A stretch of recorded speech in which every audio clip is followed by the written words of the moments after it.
Bonjour à toutes et tous, on m'appelle Steven et cela fait maintenant près de 9 mois entre mystère non résolu et pandémie qui a donc abrégé finalement la saison 4 que les fans de Riverdale dont moi nous posons finalement deux questions. La première, comment Jughead fait-il pour être aussi sexy avec un bonnet aussi ridicule? Et la deuxième, qui est ce fucking voyeur bordel? La question subsiste toujours et je vous disais déjà dans une ancienne vidéo que cela pouvait être Charles, mais a-t-on creusé la question? Mérite-t-on l'appréciation touche le fond mais creuse encore? C'est maman et papa qui vont être déçus quand je vais leur donner mon bulletin scolaire de théoricien Riverdale parce que pas du tout. C'est pourquoi mesdames et messieurs les dogs, j'ai décidé finalement de me jeter complètement à l'eau alors qu'on va avoir la révélation très bientôt je pense. Parce que oui, dans cette vidéo nous allons débusquer ce petit pervers là qui nous prend la tête depuis des mois. Alors du coup, qui de Charles, Chick, Brett, Jelly Bean ou encore Kevin pourrait être caché sous cette identité sordide? Ah bah oui, parce que je vous ai pas dit, pour moi la réponse se trouve parmi ces noms justement. Bref, n'hésitez pas à me faire vos théories avant de regarder la vidéo, ne trichez pas justement, on va voir un petit peu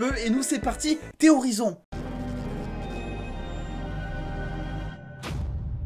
On va procéder par élimination du coup, et ce que je peux vous dire dans un premier temps, c'est qu'il me semble alors totalement évident que le casting principal de la bande d'Archie n'est pas impliqué dans ce projet. J'ai pas d'argument, il va falloir me croire sur parole, ils ne sont pas impliqués, c'est tout, c'est normal. Allez, maintenant que c'est fait, on va pouvoir passer au croustillant et débusquer qui est ce fameux voyeur, qui se fait d'ailleurs appeler l'auteur dans les derniers épisodes, et on va commencer en écartant ce qui selon moi ne pourrait ne pas être probable. J'ai eu quelques doutes, je vous le cache pas, durant le premier épisode de la saison 5 quant à Kevin. Parce que oui, le petit, on sait que quand il est question de business, il peut tremper dans des trucs un peu chelous et c'est pas tellement la confrérie des chatouilles qui pourra me faire dire le contraire là-dessus. En plus, il était avec Betty lorsque David, rappelez-vous, le gérant du vidéoclub, lui a donné la date et le lieu de la fameuse rave party où on a aperçu ce qui semble être le voyeur en déguisement de renard, de hibou. D'ailleurs, c'est quoi ce truc au juste? Est-ce que quelqu'un peut m'expliquer ce qu'est ce truc en commentaire? Est-ce que c'est un renard? Est-ce que c'est un hibou? Hashtag Team Renard ou Team Hibou s'il vous plaît. On sait également que Kevin a accès à un matériel un petit peu de vidéo vu qu'il a le truc des chatouilles et donc il sait se servir d'une caméra, d'un téléphone, il sait filmer, il sait enregistrer des choses. Mais ce qui pour moi écarte totalement Kevin de l'équation au final je pense, c'est qu'il insistait vachement dans le dernier épisode, rappelez-vous,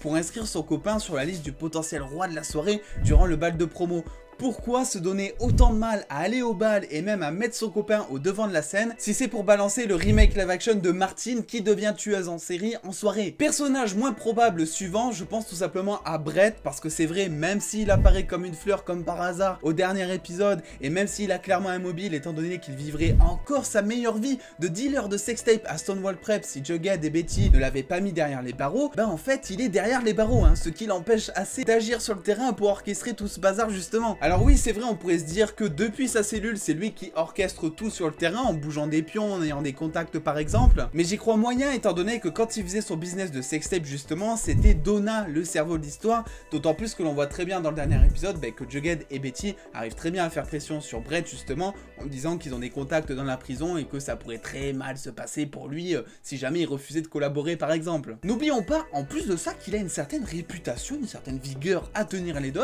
et que effectivement maintenant que Donna n'est plus là, il y a plus grand monde pour l'influencer quoi. Et enfin pour moi la moins bonne des probabilités serait de dire que David, donc le chef du vidéoclub, serait le voyeur. Alors c'est vrai qu'il a accès à tout le matos qu'il veut un petit peu pour enregistrer, c'est vrai qu'en termes de mobile, il n'en a pas vraiment besoin étant donné qu'on voit clairement qu'il est un peu dérangé et que ça pourrait mais alors clairement suffire pour monter tout ça en soi. Mais imaginez si on vous dit que le voyeur qui vous fait chier depuis 9 mois est en fait un nouveau personnage qui n'a aucun lien proche avec les personnages principaux. Je veux dire on serait tous dégoûtés, ça serait débile un petit peu comme révélation. Et d'ailleurs à titre de comparaison, il y a qu'à voir un petit peu les précédents méchants des précédentes saisons de Riverdale justement. Clifford Blossom dans la saison 1 qui tue le frère de Cherry, la cagoule noire était jouée par Al Cooper, le père de Betty en saison 2, et pour la saison 3 on avait eu droit au roi des gargouilles où on avait pu découvrir sous le masque Chick qui se dit être le frère de Betty et dont le cerveau de toute cette histoire s'est révélé être Penelope Blossom. C'est pour cette raison évidente de mon côté que je pense que le voyeur est un proche plus ou moins éloigné d'accord, mais un proche quand même de toute la bande un petit peu d'Archie. Et c'est pourquoi, vous l'aurez remarqué, je vous ai gardé un petit peu le plus croustillant pour la fin les dos.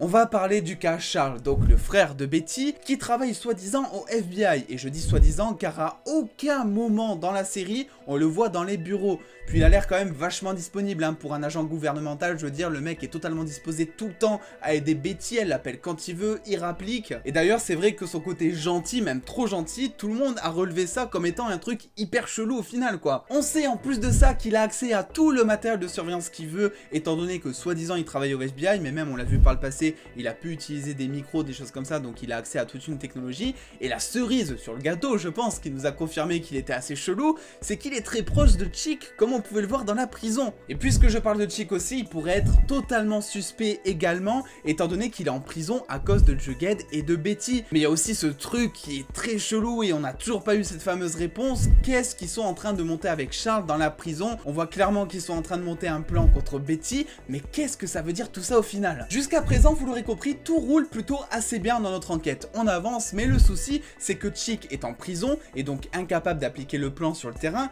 et Charles en théorie serait trop occupé avec son job du FBI si c'est vraiment vrai, et clairement c'est un plan pour moi qui demande énormément d'implication, énormément de temps. Je pense que Charles pour ça n'est pas disposé à appliquer le plan, à filmer les scènes, à recruter du monde pour les voyeurs. Et on en vient à la théorie finale, c'est pourquoi je pense qu'il n'y a pas une, il n'y a pas deux, mais que le voyeur est en fait 3 personnes, mesdames et messieurs les dos. Dans ma tête, ce que je vois, c'est que tout simplement on aurait Chick qui aurait monté son plan pour se venger de sa fausse famille, Charles qui serait follement amoureux de lui et qui serait décidé à l'aider sur le terrain en se servant un petit peu de sa réputation de mec gentil et de ses contacts aussi pour trouver un peu de monde, parce que oui, il y a peut-être qu'un auteur, qu'un seul gros méchant entre guillemets, mais il faut bien des acteurs pour illustrer les scènes de chaque vidéo et donc des complices. Et donc pour moi, le 3e segment de ce trio entre guillemets diabolique serait bel et bien Jelly Bean, donc la sœur de Jughead, bah oui, parce que c'est vrai que quand on commence à zoomer un petit peu, il y a quand même plusieurs raisons qui sont assez cheloues autour de Jelly Bean. Déjà, le truc premier, tout simplement, c'est que c'est une ado, donc potentiellement ça la rend plus propice à faire des conneries si on veut voir de manière très large, mais ça la rend surtout beaucoup plus influençable aux manipulations de Charles, qui est un mec très intelligent et avec qui elle est déjà rentrée en contact. On va pas oublier non plus qu'elle était présente lors de la rave party, ce qui est très chelou, même si elle dit que c'est une amie soi-disant qui les a invités pour s'amuser, et on n'a clairement pas l'impression de s'amuser dans cette rave party quand on voit comment c'est glauque justement. Mais surtout, et ça c'est le truc qui m'a fait tilter dans le dernier épisode, c'est qu'elle habite sous le même toit que Jughead, ce qui expliquerait justement comment le voyeur arriverait à représenter à l'écran mot pour mot ce que Jughead a écrit comme histoire sur son PC, car même lui ne comprend pas comment quelqu'un a pu avoir accès à son PC en sachant qu'il le traîne quasiment toujours chez lui, on le voit, sans penser que sa sœur pourrait lui mettre un petit couteau dans le dos en fouinant justement dans son ordi. On sait en plus que Skittlerich, donc l'interprète de FP, avait annoncé quitter la série et qu'il ne serait plus là à partir de l'épisode 4 de la saison 5, et donc scénaristiquement, afin que le départ d'FP soit crédible aussi dans le scénario, je me dis que Jelly Bean pourrait justement être dans la combine, que FP la prendrait, et donc FP déciderait de déménager tout simplement de Riverdale, parce qu'il dirait finalement qu'il y a des personnes à Riverdale qui sont néfastes pour Jelly Bean notamment. On sait en plus que Riverdale se traîne à chaque fois des histoires de catastrophes, genre leur vie c'est de la merde depuis la saison 1 les gars, donc oui ça serait totalement crédible que FP décide de partir avec Jelly Bean afin de la protéger, et donc finalement ça conclurait l'histoire de FP, on ne le verrait plus, et il pourrait potentiellement, je sais pas, des fois apparaître pour des caméos prochainement dans certains épisodes. Quant à Jelly Bean, elle est pas nécessairement très importante dans le scénario de Riverdale, et on n'aurait aucun mal à la voir de temps en temps au téléphone avec Jughead pour des caméos ou des choses comme ça. Mais du coup, quelle serait la raison de Jelly Bean de faire tout ça? Est-ce que ça serait juste une blague? Est-ce que ça serait justement pour se rapprocher de son frère, étant donné que comme par hasard, les vidéos sont apparues finalement une fois que Jughead est parti à Stonewall Prep justement? On se dit très bien qu'elle aurait pu faire ça un petit peu pour forcer son frère à revenir à la maison, étant donné qu'ils sont quand même assez proches. Ce qui est sûr, c'est que les scénaristes ont tout fait un petit peu pour nous mettre le doute envers Jelly Bean, étant donné qu'à chaque fois ou presque qu'on trouve donc une nouvelle vidéo, c'est à chaque fois ou presque Jelly Bean qui la trouve et qui la donne aux autres, donc un petit peu comme si c'était elle qui avait monté le truc et qui la donnerait en disant tiens ben j'ai trouvé ça, alors que c'est pas vrai du tout. Alors pour moi, si cette théorie par contre se révèle être vraie, je pense pas que Jelly Bean soit mal intentionné envers Jughead et Betty.